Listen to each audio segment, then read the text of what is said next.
आज आपण अतिशय सोप्या पद्धतीने अम्ब्रेला फिडिंग कुर्तीची संपूर्ण कटिंग, त्याचसोबत शिलाईच्या दाबवर फिडिंग कुर्तीला फिनिशिंग सोबत झीप लावण्याची अतिशय सोपी पद्धत पाहणार आहोत।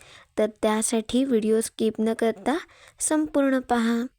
सुरुवातीला आपण कुर्तीच्या टॉप पार्टची कटिंग करतोय।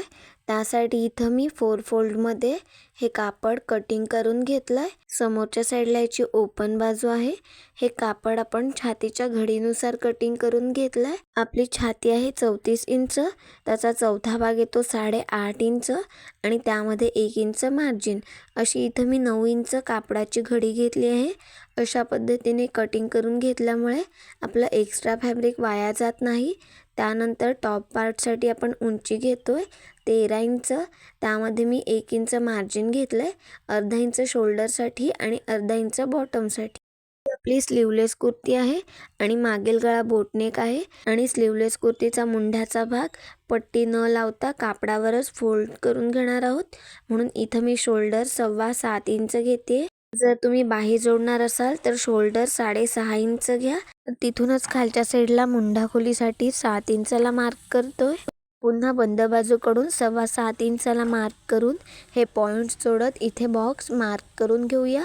अशा पद्धतीने मार्क केल्यामुळे मुंढा रेषा आणि छाती रेषा अगदी सरळ रेषेत येतात। आता जे छातीमध्ये आपण 1 इंच मार्जिन घेतलं होतं ते मी मायनस करून घेते। कमरेच्या रेषेवर कमरेचा चौथा भाग आणि 1 इंच शिलाई मार्जिन। आता मार्जिन रेषा जोडून घेऊयात, म्हणजेच पुढील माप टाकायला सोपं जातं।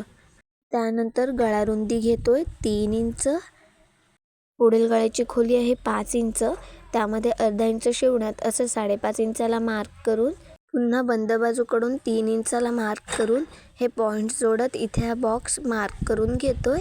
या बॉक्समध्ये मी पुढील गळ्यासाठी पान गळ्याचा शेप मार्क करून घेते। तुम्ही तुमच्या आवडीनुसार कोणताही गळ्याचा शेप मार्क करून घ्या। त्यानंतर मुंढा खोलीच्या बाजूने अर्धा इंचाला शोल्डर उतार देऊन घेतोय। स्लीवलेस कुर्तीमध्ये नेहमी अर्धा इंचाला शोल्डर उतार देऊन घ्यायचा। त्यानंतर मुंढा लाईनचा मध्य काढून घेतोय, मध्यात मार्क करून मध्यातून अर्धा इंच बाहेरच्या साईडला मार्क करत हे तिन्ही पॉइंट जोडत मागील मुंड्याचा शेप मार्क करून घेतोय। स्लीवलेस कुर्ती आहे म्हणून इथे आपण फक्त मागील मुंड्याचा शेप मार्क करून घेतोय, पुढील मुंड्याचा शेप नाही द्यायचा आहे, नाहीतर मग मुंढ्याच्या इथून छातीचा भाग बाहेरच्या साईडला दिसतो। त्याचसोबत आपण मुंढा आतल्या साईडला फोल्ड करून घेणार आहोत, त्यामुळे इथे आपल्याला फक्त मागील मुंड्याचा शेप मार्क करून घ्यायचा आहे। इथे आपल्या पुढील भागाचं संपूर्ण ड्राफ्टिंग झालंय। आता आहे असं कटिंग करून घेतोय। जर तुम्ही कुर्तीला स्लीव लावणार असाल तर पुढील मुंड्याचा शेप द्या आणि शोल्डर उतार नाही दिला तरी सुद्धा चालेल। मागील मुंडा आणि शोल्डर उतार कटिंग करून झाल्यानंतर पुढील आणि मागील दोन्ही भाग सेपरेट करून घेतोय। त्यानंतरच पुढील गळ्याचा शेप कटिंग करून घ्या। ही गोष्ट लक्षात घ्या, नाहीतर मग आपले दोन्ही पार्ट कटिंग केले जातात। आता पुढील भाग बाजूला ठेवून मागील भाग घेतोय। गळा रुंदी घेतली होती आपण 3 इंच, मागील गळ्याची खोली घेतोय 3 इंच, पुन्हा बंद बाजूकडून 3 इंचाला मार्क करून इथे हा बॉक्स मार्क करून घेतोय। या बॉक्समध्ये मागील गळ्यासाठी गोल गळ्याचा शेप मार्क करून घेतला। इथं आपलं ड्राफ्टिंग झालंय, आता कटिंग करून घेतोय। इथे आपण पुढील आणि मागील दोन्ही टॉप पार्ट कटिंग करून घेतले। आता घेरचं कटिंग पाहतोय। इथे आपण हे मेन फॅब्रिक 4 फोल्डमध्ये घेतलंय। पहा इथे आपले हे 2 पीस आहेत। मेन फॅब्रिकच्या एका भागाची रुंदी आहे 17.5 इंच, म्हणजेच इथं आपल्याकडे 35 इंचाचे 2 पीस आहेत। त्यानंतर ह्या फॅब्रिकची पूर्ण उंची घेतली आहे 29 इंच, त्यामध्ये 1 इंच शिलाई मार्जिन ॲड करून इथे आपण पूर्ण उंची घेतली आहे 30 इंच। कुर्तीच्या घेरची उंची तुमच्या आवडीनुसार कमी जास्ती करू शकता, पण रुंदी तुम्हाला 17 इंचाच्या पुढेच घ्यायची आहे। आता आपण टॉप पार्टची शिलाई पाहतोय। सुरुवातीला इथं मी पुढील भाग घेतला आहे। इथे आपल्याला गळ्याला पट्टी लावायची आहे। ही आपली बिना अस्तरची कुर्ती आहे, त्यामुळे इथे आपण मेन फॅब्रिकमधल्याच पट्टीने गळ्याला पट्टी लावून घेतोय। पहा इथं मी पट्टीची रुंदी 1.25 इंच घेतली आहे। लांबी गळ्याच्या आकारानुसार घ्या। आता ही पट्टी पाव इंच आतल्या साईडला फोल्ड करून घेतोय। आपण जो गळ्याचा शेप कटिंग केला त्यामधून जे कापड राहिलं होतं त्याच्या पट्ट्या कटिंग करून मध्यातून जोड देऊन तयार करून घेतल्या। पहा जिथे आपण पट्टीला जोड दिला आहे ते कापड दोन्ही बाजूला सरकवून घ्या, तेव्हाच आपली पट्टी शिलाई करताना व्यवस्थित बसते। त्याच पद्धतीने संपूर्ण पट्टी पाव इंच आतल्या साईडला फोल्ड करत जिथे आपण पट्टीला जोड दिला आहे ते कापड दोन्ही साईडला सरकवत संपूर्ण पट्टीवर शिलाई करून घेतली। आता आपण टॉप पार्टचा पुढील भाग घेतोय। गळ्याच्या वरच्या साईडने ही पट्टी ठेवून पाव इंच इतपत शिलाई मार्जिन घेत इथे आपण शिलाई करायला सुरुवात करतोय। जिथे आपल्या गळ्याचा गोल शेप आहे तिथे आपल्याला अशा पद्धतीने प्लेट्स तयार करून घ्यायच्या आहेत, त्यामुळे आपल्या गळ्याचा शेप आहे असा परफेक्ट येईल। कारण आपण कॅनव्हासचा वापर न करता अगदी फिनिशिंग सोबत गळ्याला पट्टी शिलाई करून घेणार आहोत। आता जिथे आपला पान गळ्याचा शेप आहे तिथे व्हिडिओमध्ये पाहताय त्या पद्धतीने आपल्याला 1 इंचाची प्लेट्स टाकून घ्यायची आहे। पहा आपलं कापड सरळ आहे आणि डाव्या बाजूला इथे आपण 1 इंच कापड फोल्ड करून घेतलं। आता त्यावर टीप देऊन घेतोय। आता इथं कापडाची दिशा बदलत असताना सुई आतल्या साईडला ठेवून मग फुटर उचलून कापडाची दिशा बदलून घ्या। पुन्हा आपण जिथं गळ्याचा गोल शेप आहे तिथं कापडाची प्लेट्स टाकत ही पट्टी शिलाई करून घेतोय। अशा पद्धतीने गळ्याला पट्टी जोडल्याने गळ्याला छान फिनिशिंग येते, त्याचसोबत गळ्याचा शेप आहे असा परफेक्ट दिसतो। पहा इथं आपण अशाच पद्धतीने संपूर्ण गळ्यावर पट्टी शिलाई करून घेतली। आता जिथे आपला पान गळ्याचा शेप आहे तिथं शिलाईपर्यंत पूर्ण कट देऊन घ्या। त्यानंतर ही कापडाची पट्टी आतल्या साईडला फोल्ड करून त्यावर दाबटीप देऊन घेतोय। जेव्हा आपण बिना अस्तरचे गळे अशा पद्धतीने पट्टी लावून शिलाई करत असतो तेव्हा नेहमी गळ्याच्या वरच्या साईडने दाबटीप देऊन घ्यायची, त्यामुळे गळ्याला छान फिनिशिंग येते आणि तो फिटिंगला सुद्धा छान बसतो। त्यामुळे अशा पद्धतीने पट्टी शिलाई केल्यानंतर नेहमी दाबटीप देऊन घ्या। इथे आपण कॅनव्हासचा वापर न करता अगदी फिनिशिंग सोबत गळ्याला पट्टी शिलाई करून घेतली। आपल्या गळ्याच्या मागच्या साईडला जी अर्धा इंचाची पट्टी आहे त्यावर आपल्याला हात शिलाई करून घ्यायची आहे। आता पुढील भाग बाजूला ठेवून मागील भाग घेऊयात। आता मागील भागाच्या गळ्याला पट्टी शिलाई करून घेतोय। आपण जी पुढील गळ्यासाठी 1.25 इंचाची पट्टी पाव इंच आतल्या साईडला फोल्ड करून घेतली होती तीच पट्टी इथे आपण मागील गळ्याला सुद्धा वापरतोय। गळ्याच्या वरच्या साईडने अशा पद्धतीने ठेवून पाव इंच इतपत शिलाई मार्जिन घेत जिथे गळ्याचा गोल शेप आहे तिथे कापडाच्या प्लेट्स तयार करत इथे आपण गळ्याला पट्टी शिलाई करून घेतोय। जिथे गोल शेप आहे तिथे प्लेट्स तयार करायला विसरू नका, नाहीतर मग आपला गळ्याचा शेप बिघडला जातो। त्यासाठी पट्टी तयार करत असताना ती एक्स्ट्राच तयार करा। आता ही पट्टी आतल्या साईडला फोल्ड करून त्यावर दाबटीप देऊन घेतोय। दाबटीप देत असताना शिलाई लहान घ्या, कारण इथं आपण सिंगल शिलाई करत असतो। इथे पाहताय अगदी फिनिशिंग सोबत मागील गळ्याला पट्टी शिलाई करून घेतली। आता मागील भाग बाजूला ठेवून पुढील भागाला झीप कशी लावावी ते पाहूया। इथे आपण पुढील भाग मध्यातून फोल्ड करून घेतला आहे। आता आपण झीपसाठी मार्किंग करतोय। आता मध्यातून अशा पद्धतीने टेप ठेवून बाहेरच्या साईडला 4.5 इंचाला मार्क करून घेतोय। प्रत्येक छातीनुसार हे अंतर कमी जास्ती होत असतं। आता तेवढंच अंतर इथे आपण कमरेच्या रेषेवर मार्क करून घेतोय। आता हे दोन्ही पॉइंट्स जोडत इथे आपल्याला सरळ रेषा ड्रॉ करून घ्यायची आहे। त्यानंतर शोल्डरच्या इथून ह्या रेषेवर सरळ टेप ठेवून वरच्या साईडने 6 इंचाला मार्क करून घेतोय। हा पॉइंट मार्क करत असताना आपला छातीचा जो टक्स पॉइंट येतो त्याच्यापासून 2.5 ते 3 इंच इतपत अंतर राहील अशा पद्धतीने मार्क करा। आता आपल्या छातीचा चौथा भाग आहे 8.5 इंच, तिथून मी वरच्या साईडला साधारण 2.5 इंच इतपत अंतर राहील अशा पद्धतीने मार्क करून घेतलं। हे मार्क करून झाल्यानंतर जिथे आपण 6 इंचाला मार्क केलं तिथून खालच्या साईडला जितकं आपलं अंतर आहे ते मोजून घ्यायचं आहे। पहा इथं आपलं एकूण अंतर 7.5 इंच येतं। आता याच पद्धतीने कुर्तीच्या दुसऱ्या बाजूला सुद्धा मार्क करून घ्या। आता आपण इथं झीप कशी लावावी ते पाहतोय। त्यासाठी आपण कॅनव्हासचा वापर करणार आहोत। इथं मी एक कॅनव्हासची आणि एक अस्तरची अशा 2 पट्ट्या घेतल्या आहेत। आपण जे अंतर मोजलं होतं ते 8.25 इंच आलं होतं, तर त्यामध्ये 1 इंच मार्जिन ॲड करून 8.25 इंच उंची आणि 2 इंच रुंदीची ही कॅनव्हासची पट्टी कटिंग करून घेतली. त्याचसोबत अस्तरच्या पट्टीची उंची 9.25 इंच घेतली आणि ह्या पट्टीची रुंदी 3 इंच घेतोय. एवढ्या मापाच्या इथे आपण ह्या दोन्ही पट्ट्या कटिंग करून घेतल्या. आता कॅनव्हासच्या पट्टीची जी चमकणारी बाजू आहे ती अस्तरच्या पट्टीवर अशा पद्धतीने ठेवून त्यावर इस्त्री फिरवून घ्या, कारण चमकणाऱ्या बाजूवर वरच्या साईडने हीट दिल्याने ती कापडाला चिटकली जाते. त्यामुळे इथे आपण ह्यावर इस्त्री फिरवून घेतोय. दुसरी पट्टी सुद्धा तुम्हाला अशाच पद्धतीने तयार करून घ्यायची आहे. पहा, इथं मी पट्टीवर इस्त्री फिरवून घेतली. आता खालच्या साईडने जे आपण 1.25 इंच मार्जिन एक्स्ट्रा घेतलंय ते इथे मार्क करून घेतोय. तिथं आपल्याला सरळ रेषा मार्क करून घ्यायची आहे. त्यानंतर ह्या पट्टीचा मध्य काढून घ्यायचा आहे. ह्याची रुंदी आपण 2 इंच घेतली होती, तर मध्यात 1 इंचाला मार्क करून घेतोय. इथे आपल्याला मार्क करून मध्यात सरळ रेषा मार्क करून घ्यायची आहे. आता जी आपण सरळ रेषा मार्क केली आहे त्याच्या दोन्ही बाजूला 1-1 रेषा इतपत अंतर मार्क करून घ्या, म्हणजेच आपलं एकूण अंतर 1/2 इंच आलं पाहिजे. आता हे दोन्ही पॉईंट्स जोडत इथे आपण ह्या रेषा मार्क करून घेतोय. त्यानंतर खालच्या साईडला गोलाकार शेप मार्क करून घ्या.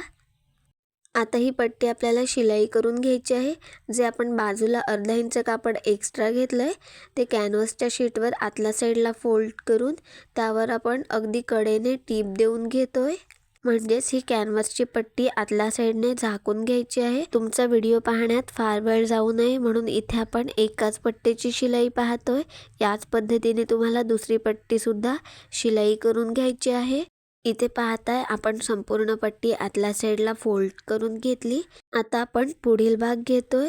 पुढील भागावर जी आपण मध्यात ही रेषा मार्क केली आहे त्याच्याबरोबर मध्यात खालच्या साईडने अशा पद्धतीने पट्टी ठेवून तिथे आपल्याला टाचण्या लावून घ्यायच्या आहेत. आपण जी खालच्या साईडला रेषा मार्क केली आहे त्याच्याबरोबर मध्यात येईल ह्याची काळजी घ्या. आता ज्या आपण ह्या 3 रेषा मार्क केल्या आहेत त्याच्यातली मधली रेषा सोडून इथे आपण बाजूच्या रेषेच्या इथून शिलाई करायला सुरुवात करतोय.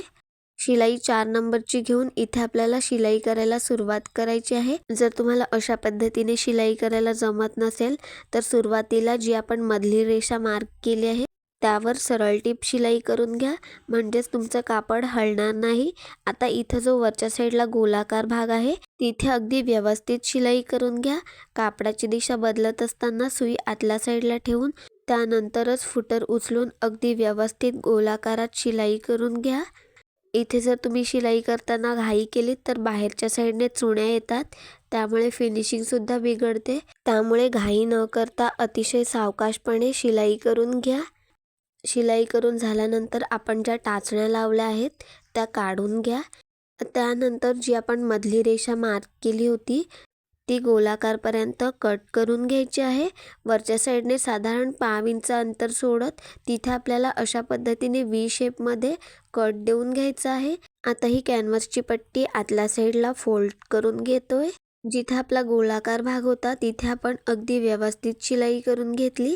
त्याचसोबत कटसुद्धा देऊन घेतला, त्यामुळे फिनिशिंगसुद्धा खूप छान आली आहे. आता इथं आपण झीप घेतोय. झीप लावण्यापूर्वी ती खोलून पहा व्यवस्थित आहे का. त्याचसोबत झीप चांगल्या क्वालिटीची घ्या. त्यानंतर झीपचा जो लॉक केलेला भाग आहे तो आपल्याला वरच्या साईडने ठेवून मेन फॅब्रिक आणि झीप अशा पद्धतीने व्यवस्थित ठेवून तिथं आपल्याला टाचण्या लावून घ्यायच्या आहेत. खालच्या साईडला जो झीपचा लॉक केलेला भाग आहे तिथून आपण ही झीप शिलाई करणार आहोत. आपल्या झीपमध्ये खाली आणि वरच्या साईडला साधारण अर्धा इंच इतपत एक्स्ट्रा राहील, ह्याची काळजी घ्या. जेव्हा आपण झीपसाठी कापडावर मार्क करत असतो तेव्हा झीप मोजून तेवढं अंतर मार्क केलं तरीसुद्धा चालेल. इथे टाचणी लावत असताना झीप आणि कापड अगदी व्यवस्थित खेचून घ्या, म्हणजेच आपल्या कापडावर कुठे चुणी येणार नाही. इथे पाहताय आपण कापड आणि झीप टाचणीच्या सहाय्याने जोडून घेतली. आता आपण शिलाई करून घेतोय. इथे आपण खालच्या साईडने शिलाई करायला सुरुवात करतोय. टाचणी काढून घ्या. त्यानंतर झीप आणि कापड अगदी एकमेकांवर ठेवून इथे आपण अगदी कडेने टीप देऊन घेतोय. शिलाई करत असताना 4 नंबरची शिलाई घ्या, कारण इथे आपण सिंगल शिलाई करत असतो. त्याचसोबत शिलाई करत असताना कापड आणि झीप यामध्ये कोणतंही अंतर राहणार नाही ह्याची काळजी घेत शिलाई करा. इथे आपण झीप लावण्यासाठी सिंगल फुटरचा वापर न करता साध्या शिलाईच्या फुटरवर झीप लावून घेतो. त्यामुळे ही झीप आपण ॲडजस्ट करत लावणार आहोत. इथे आपली अर्ध्यात झीप लावून झाल्यानंतर फुटर कापडापासून वेगळं करून घ्या. त्यानंतर झीप बंद करून घ्या. पुन्हा आपल्याला त्याच पद्धतीने शिलाई करून घ्या. आता वरच्या साईडला जिथं आपला गोलाकार भाग आहे तिथं सुई आतल्या साईडला ठेवून मगच कापडाची दिशा बदलून घ्या. तेव्हाच आपल्या झीपला छान फिनिशिंग येईल. आणि अशा पद्धतीने शिलाई केल्यामुळे बाहेरच्या साईडला एकही चुणी येत नाही. जर तुमच्याकडे सिंगल फुटर नसेल तर शिलाईच्याच फुटरवर फिडिंग कुर्तीला झीप लावण्याची ही सगळ्यात सोपी पद्धत आहे. नवीन शिकत असाल तरीसुद्धा तुम्हाला सहज लक्षात येईल. पहा, इथं आपण संपूर्ण झीप शिलाई करून घेतली. फिनिशिंगसुद्धा खूप छान आली आहे. तुम्हाला ही झीप लावण्याची पद्धत कशी वाटली ते कमेंट करून नक्की कळवा. इथं पाहता याच पद्धतीने आपण दोन्ही बाजूला अगदी फिनिशिंगसोबत झीप शिलाई करून घेतली. त्यानंतर घेर शिलाई करण्यापूर्वी बॉटमला जी झीप ओपन आहे तिथे आपण टीप देऊन घेतोय, म्हणजेच आपल्याला घेर शिलाई करायला सोपं जाईल. इथे पाहताय आपण दोन्ही बाजूच्या झीप खालच्या साईडने शिलाई करून घेतल्या. आता आपण टॉप पार्टच्या खालच्या साईडने घेर शिलाई करायला सुरुवात करतोय. आपला टॉप पार्ट आणि घेरची बाहेरील बाजू ही एकमेकावर आहे. आता जे आपण 1 इंच शिलाई मार्जिन घेतलं होतं तिथंपर्यंत सरळ शिलाई करून घेतोय. त्यानंतर अर्धा इंचाच्या प्लेट्स शिलाई करून घेतोय. इथे मी दोन्ही प्लेट्समध्ये 1 इंच इतपत मार्जिन सोडत ह्या प्लेट्स शिलाई करून घेते. जिथं आपण झीप लावली आहे तिथं डबल शिलाई करून घ्या. आपलं घेरसाठीचं कापड हे कमी आहे म्हणून इथं मी 1 इंच अंतर सोडत प्लेट्स शिलाई करून घेतल्या. तुमच्याकडे जर कापड एक्स्ट्रा असेल तर तुम्ही त्यानुसार प्लेट्सची साईज कमी जास्ती करू शकता. प्लेट्स शिलाई करत असताना त्या सगळ्या एक समान येतील ह्याची काळजी घ्या. पुन्हा समोरच्या साईडला 1 इंच इतपत मार्जिन सोडत तिथंपर्यंत प्लेट्स शिलाई करून घेतल्या. पुन्हा कापड फिरवून तिथेच आपण त्यावर डबल शिलाई करून घेतोय. अशा पद्धतीने घेर जोडल्यानंतर लगेचच त्यावर डबल शिलाई करून घ्यायची, म्हणजेच शिलाई उसवत नाही. इथे पाहता याच पद्धतीने आपण कुर्तीच्या दुसऱ्या पार्टला सुद्धा घेर शिलाई करून घेतला. इथे आपण कुर्तीचे दोन्ही पार्ट घेर जोडून शिलाई करून घेतले. आता आपण शोल्डर जोडून घेतोय. दोन्ही पार्ट आतल्या साईडने एकमेकावर ठेवत वरच्या साईडने अर्धा इंच इतपत शिलाई मार्जिन घेत दोन्ही बाजूने शोल्डर लॉक करून शोल्डर शिलाई करून घेतोय. याच पद्धतीने आपल्याला दुसऱ्या बाजूचे शोल्डर सुद्धा शिलाई करून घ्यायचे आहेत. इथे पाहताय दोन्ही बाजूचे शोल्डर अगदी फिनिशिंग सोबत शिलाई करून घेतले. मुंढ्याचं कापड 1/2 इंच आतल्या साईडला डबल फोल्ड करून घ्यायचं आहे आणि त्यावर अगदी कडेने इथे आपण टीप देऊन घेतोय. आपण शोल्डरमध्ये 1 दाब इतपत शिलाई मार्जिन स्लीव जोडण्यासाठी घेत असतो. त्याचसोबत आपण 1/2 इंच अंतर एक्स्ट्रा घेतलं होतं. त्यामुळे अशा पद्धतीने फोल्ड केल्यानंतर आर्महोल फिटिंगला अगदी परफेक्ट बसतो. अशा पद्धतीने 1/2 इंच आतल्या साईडला फोल्ड करून त्यावर टीप दिल्यामुळे इथे आपल्याला एक्स्ट्रा पट्टी लावण्याची गरज लागत नाही. त्याचसोबत फिनिशिंगसुद्धा खूप छान येते आणि आपला वेळसुद्धा वाचतो. आता दुसऱ्या बाजूच्या मुंढ्याचं कापडसुद्धा 1/2 इंच आतल्या साईडला डबल फोल्ड करून त्यावर अगदी कडेने टीप देऊन घेतोय. इथं पाहताय आपण दोन्ही बाजूचे शोल्डर 1/2 इंच आतल्या साईडला फोल्ड करून घेतले. फिनिशिंगसुद्धा खूप छान आली आहे. आता आपण मार्जिनची शिलाई करून घेतोय. दोन्ही कुर्तीचे पार्ट आतल्या साईडने एकमेकावर ठेवत अर्धा इंच इतपत शिलाई मार्जिन घेत इथे आपण शिलाई करून घेतोय. ही आपण कुर्तीच्या दोन्ही बाजूला मार्जिन शिलाई करून घेतोय. आपली एका बाजूची शिलाई पूर्ण झाल्यानंतर शेवटी शिलाई लॉक करून घ्यायची आहे. आता याच पद्धतीने दुसऱ्या बाजूचे पार्टसुद्धा एकमेकावर आतल्या साईडने ठेवत इथे आपण अर्धा इंच इतपत शिलाई मार्जिन घेत त्याच पद्धतीने शिलाई करून घेतोय. ही मार्जिन शिलाई संपूर्ण झाल्यानंतर तुमच्या मापानुसार ही कुर्ती अल्टर करून घ्या. त्यानंतर हे जे बॉटमचं कापड आहे ते अर्धा इंचाला डबल फोल्ड करून इथे आपण त्यावर टीप देऊन घेतोय. इथे आपल्या अम्ब्रेला फिडिंग कुर्तीची संपूर्ण कटिंग आणि शिलाई झाली आहे. तुम्ही जर आपल्या चॅनलवर नवीन असाल आणि तुम्हाला माझे व्हिडिओज आवडत असतील तर चॅनलला नक्की सबस्क्राईब करा आणि व्हिडिओ संपूर्ण पाहिल्याबद्दल मनापासून धन्यवाद.